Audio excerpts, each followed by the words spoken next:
Hello everyone. Today I'm here with a new lecture on hydropower plant layout. So welcome you all to my channel MacTech.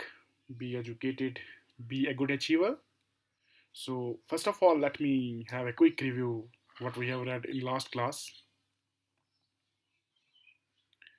So basically, we need to know actually what a hydraulic turbine is. I have already mentioned that turbine is basically a device or a machine that converts water power into shaft power. That is, water energy is being converted into mechanical energy. Water power is converted into shaft power. Shaft power.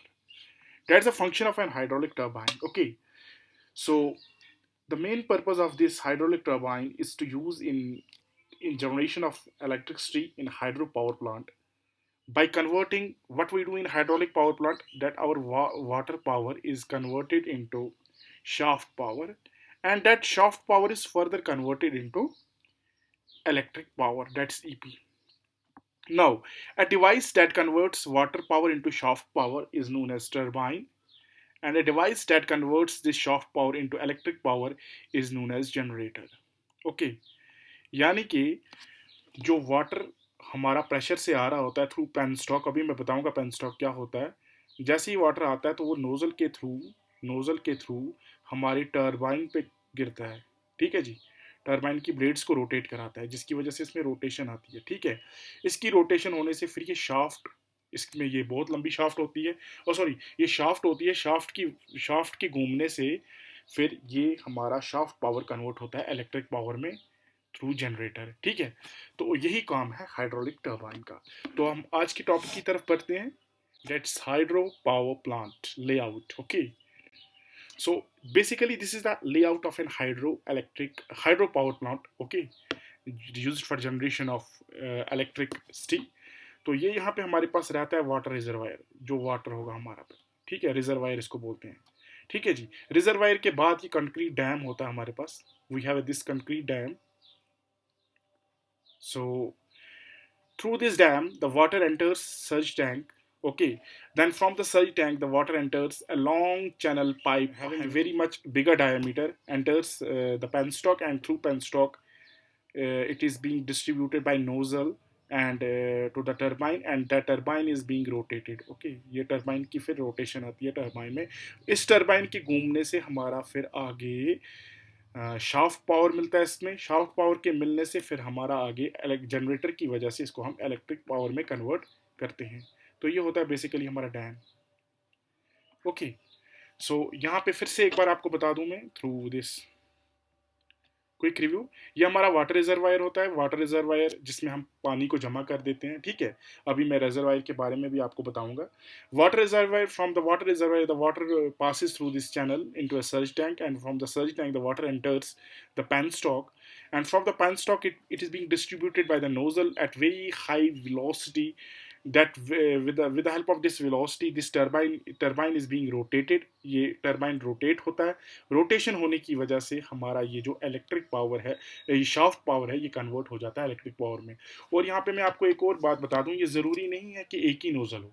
We can project a nozzle at this angle also. हम यहाँ पे भी, इस पे भी, ये थोड़ी सी यहाँ पे डायग्राम है नहीं, हम इसको, ये ऐसे घूमेगा ना, बेसिकली ये ऐसे घूमेगा, तो हम इस पे भी फेंक सकते हैं। नोजल हम यहाँ से भी लगा सकते हैं। मतलब तरीके बहुत होते हैं नोजल पे पानी फेंकने के, हमारे पास बहुत तरीके होते हैं, so that we can get a greater speed से ये शाफ्ट रोटेट हो। शाफ्ट के रोटेशन होने से हमारा जो ये पेन स्टॉक, हमारा जो ये शाफ्ट के रोटेशन होने से हमारा इलेक्ट्रिक पावर में ये कन्वर्ट हो। ठीक है, थ्रू जनरेटर। अब देखिए, तो कुछ कैलकुलेशंस होती हैं हमारे पास। ठीक है जी, सबसे पहले ये जो डायग्राम मैंने आपको पिछले स्लाइड में बताई, तो ये जो टॉप लेवल होती है जहाँ तक पानी होता है, इसको हम बोलते हैं head race. Okay, head race level कहा जाता है इसको, हेड रेस लेवल। और ये यहाँ पे नीचे होती है जहाँ तक मतलब ये नोजल पानी फेंकती है, फिर ये जो टर्बाइन की ब्लेड्स होती हैं, इस लेवल को हम बोलते हैं नोजल। यहाँ पे पानी की कलेक्शन होती है, और फिर ये किसी किसी टरबाइन में हम आगे पढ़ेंगे, फिर ये ड्राफ्ट ट्यूब्स की वजह से बाहर फेंका जाता है, तो ड्राफ्ट ट्यूब्स अभी हम आगे पढ़ेंगे। So this is a gross head. Head race level से टेल रेस लेवल तक जो ये हेड हमें मिलता है, that's called gross head. This is being written as HG, G for gross and H for head, gross head। आपको ये पता होगा कि यू नो डैट जैसे जैसे वाटर आगे फ्लो होगा तो हमारे पास कुछ लॉसेज रहेंगे, ठीक है, हमारे पास कुछ लॉसेज आएंगे। लॉसेज के होने की वजह से फ्रिक्शन लॉसेज आएंगे, क्योंकि थ्रू ए लॉन्ग चैनल इसको, इस पानी को बहना है थ्रू ए लॉन्ग चैनल, तो हमारे पास कुछ फ्रिक्शनल लॉसेज आएंगे। तो थोड़ी सी हेड में, ग्रॉस हेड में थोड़ी सी गिरावट होएगी, तो इसको हम फ्रिक्शनल लॉसेज बोलते हैं, H F. Okay, so the remaining portion is known as net head, यानी कि एच, ठीक है। सो आप यहाँ पे देख सकते हो एच प्लस एच एफ किसके बराबर आता है हमारे पास, यहाँ पे एच जी के बराबर। ओके, सो मैं अगर एच बोलूँ आपको तो H is equal to H G minus H F. Simple calculation, simple calculation. Net head is equal to gross head minus frictional losses. Okay, so now let's have a quick brief discussion on these parts of this reservoir, on these parts of the hydroelectric power plant layout. सबसे पहले हमारे पास होता है reservoir. ये जो reservoir है जिसमें पानी स्टोर करके रखते हैं, दैट रिजर्वायर इज एक्चुअली है वाटर स्टोरेज। हाँ, ये वाटर की स्टोरेज होती है इसमें, storage. For example in our homes we have a water tank, okay, that is being in that we in which we store water, and that water is being flow through the pipes, पहुंचता है through this pipelines जो हमने बिछाई होती हैं water reservoir, तो वो एक वाटर रिजर्वायर का काम करता है, ठीक है। हमारी जो टैंकी होती है हमारे घरों में, that acts as a water reservoir। So reservoir में, रिजर्वायर दो टाइप्स के हो सकते हैं, एक तो आर्टिफिशियल हो सकता है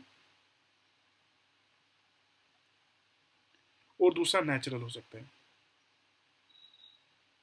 अगर ये नेचुरल होगा तो ये कोई होगा तो ये हमारे पास कोई लेक वगैरह होगी, ठीक है। लेक, हम बड़ी सी लेक देखी, वहाँ पे फॉर एग्जांपल हमने डैम कंस्ट्रक्ट कर दिया, तो that acts as a natural reservoir. और हाँ, अगर कोई आर्टिफिशियल है तो फॉर एग्जांपल हमारी कोई डैम हमने खुद ही बनाया, ठीक है, जिसमें हमने पानी लाया कहीं से, तो वो हमारा आर्टिफिशियल कहलाता है, ठीक है।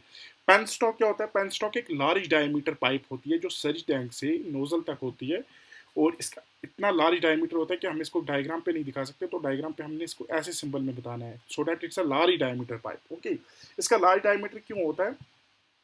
To avoid friction. ये लार्ज डायमीटर होती है, large diameter to avoid friction. देखो, through this pipe penstock a large quantity of water is discharge. Okay, जितना ज़्यादा पानी होगा इसके अंदर, जितनी बड़ी ये होगी, तो उतने कम फ्रिक्शनल लॉसेज होंगे। इसीलिए इसको कम फ्रिक्शनल लॉसेज के को रखने के लिए हम लार्ज डायमीटर पाइप का यूज़ करते हैं, ठीक है ना। What is surge tank? It's very very important. Surge tank is very very important. इसको मैं अलग कलर से यहाँ पे समझाता हूँ आपको। सर्ज टैंक एक्चुअली एक रिजर्वायर होता है that's placed near to the turbine to avoid water hammering effect, to avoid water hammering effect. What is water hammering effect? अगर मुझे लेमैन को समझाना हो कि वाटर हैमरिंग क्या होती है, तो मैं ऐसे समझाऊंगा। फॉर एग्जांपल, अगर आपने देखा हो आपके घरों में जो पानी आता है, तो फॉर एग्जांपल आप मान के चलो कि वो किसी बड़े से रिजर्वायर में से आता है, ठीक है। बड़ा सा रिजर्वायर कहीं ग्राउंड लेवल पे है, उसमें वहाँ से आपको पानी थ्रू पंप्स आगे आपको भेज देते हैं, ठीक है, आपकी सिटीज़ में आगे भेज देते हैं। तो जब वो पानी फ्रॉम रिजर्वायर टू आप तक पहुंचता है, तो हमें लंबी लंबी पाइपें विद गुड डायमीटर पाइपें हमें बिछानी पड़ती हैं थ्रू स्टीज, जो कि 20-20, 30-30 किलोमीटर तक फैली हुई होती है। लेकिन आप अगर देखो, उनके बीच में कहीं पे पीडब्ल्यूडी डिपार्टमेंट ने वॉल्व लगाए होते हैं, ठीक है। वॉल्व किस लिए होते हैं? ताकि कभी रिपेयरमेंट का काम या कभी कुछ काम होता है तो हम वॉल्व्स को ओपन और क्लोज कर सकते हैं। लेकिन उन वॉल्व्स के ऊपर, जो वो क्लोजिंग ओपनिंग वॉल्व्स होते हैं, उनके ऊपर उन्होंने अच्छे से वेल्डिंग करके एक ग्रिल जैसा बनाया होता है। क्यों बनाया होता है? To avoid this water hammering effect. अब आप बोलोगे कैसे? फॉर एग्जाम्पल लेमैन कोई रात को या दिन में भी कोई लेमैन चला गया हैविंग नो नॉलेज और उसने वो बंद कर दिया, तो हम सोचते हैं कि सारी सिटी में पानी चला जाएगा, चला तो जाएगा, लेकिन वो जैसे ही उसको जल्दी से तेजी से बंद करेगा तो वाटर हैमरिंग इफेक्ट देखा जाएगा, आपकी पाइप्स का ब्रेकडाउन हो जाएगा। ये वही बात होगी जब ट्रेन पटरी पे चलती है, अगर वो अचानक ब्रेक दे दे तो ऊपर से डिब्बे, मतलब डिब्बे के ऊपर डिब्बा, डिब्बे के ऊपर डिब्बा आ जाता है। तो dates a type of water hammering effect जो हमें पाइप्स में देखने को मिलता है। तो इससे हमारी पूरी डैम की जो पेन स्टॉक है, सर्ज टैंक है, इसमें डैमेज हो सकता है। तो इसीलिए इसको रखा गया है वाटर हैमरिंग इफेक्ट को बचाने के लिए। सो टर्बाइन को आपको पता है, ये तो आप पढ़ ही रहे हो। टर्बाइन वाटर पावर को शाफ्ट पावर में कन्वर्ट करता है, ठीक है जी। तो ये तो आपको मैंने बता दिया। आगे चलते हैं तो जनरेटर। जनरेटर भी मैंने आपको बता दिया। जब हम शाफ्ट पावर को कन्वर्ट करते हैं दिस इलेक्ट्रिक पावर में, तो जो डिवाइस यूज होता है दैट्स कॉल्ड जनरेटर, ठीक है। शाफ्ट पावर हमें कहाँ से मिलता है? टर्बाइन से मिलता है। टर्बाइन को कहाँ से पावर मिलता है? पेनस्टॉक के थ्रू जो वाटर आया, ठीक है। Water power is being converted into shaft power through turbine, and that shaft power is further converted into electric power through by with the help of a generator. Okay. तो ये थे कुछ components, basic terms. सो हम आगे चलते हैं। अभी मैंने आपको 3 हेड्स बताए, gross head, frictional head and आपका net head. Now what is gross head? Gross head वो डिस्टेंस है, आप मान के लो, जो टेल रेस लेवल से, हाईएस्ट लेवल से ग्राउंड लेवल तक जो डिस्टेंस है, that's called gross level. It's denoted by H D. Okay. Now what is gross from head race level to tail race level? Okay, head race level to tail race level. Okay, that's called gross head. And next we have frictional head. Now, what is frictional head? Frictional head is the head loss due to friction. That's loss of head due to friction. So इसको हम frictional head बोलते हैं और इसको हम denote करते हैं H F से, ठीक है। This is friction head. तो ये जो लॉस यहाँ पे होता है हमारे पास, दिस इज फ्रिक्शन हेड। होना ही है लॉस, क्योंकि इसको एक लंबी जर्नी तय कर दी है, तो उसमें तो लॉसेज रहेंगे हमारे पास। और फ्रिक्शनल हेड की आपको फॉर्मूला अभी हम वैसे नेक्स्ट चैप्टर्स में पढ़ेंगे। तो friction head generally is denoted by the formula H F is equal to 4FL V square upon 2GD। या 4 यहाँ पे मत रखो, क्योंकि एफ एफ डैश होता है, वो मैं आपको आगे बताऊंगा। फ्रिक्शनल कोफिशिएंट होता है, ठीक है, वो हम आगे पढ़ेंगे लॉसेज इन पाइप्स में। Okay, and the last one we have net head. आप देखिए, आपको तो ये पता होगी, यहाँ से यहाँ तक की distance total for example 10 kilometre है, 10 किलोमीटर है, लेकिन यहाँ से यहाँ तक डिस्टेंस मैंने बोला 2 किलोमीटर है, तो यहाँ कितनी बची? 8। वही बात यहाँ पे भी है। अगर ये हमारे पास 10 है, फ्रिक्शन में अगर हमारा 1 लॉस हो गया तो यहाँ पे 9 बचेगा। So therefore net head is the head after frictional losses. Okay, head calculated after frictional losses. So वही equation H is equal to HF, sorry H is equal to HG minus HF, ठीक है। ये हमारा frictional losses minus जब हम करेंगे किससे? Gross head से, तो we will get the net head. Okay, so in the next lecture we will discuss about power, different types of power, different types of efficiency related to hydropowers, like hydraulic efficiency के बारे में हम पढ़ेंगे, mechanical efficiency के बारे में पढ़ेंगे, ठीक है, ओवरऑल एफिशिएंसी के बारे में पढ़ेंगे, और इनके बीच में रिलेशनशिप्स देखेंगे क्या डेवलप होती हैं। Okay, till then good bye, do like, share and subscribe my channel Mactech. Bye bye.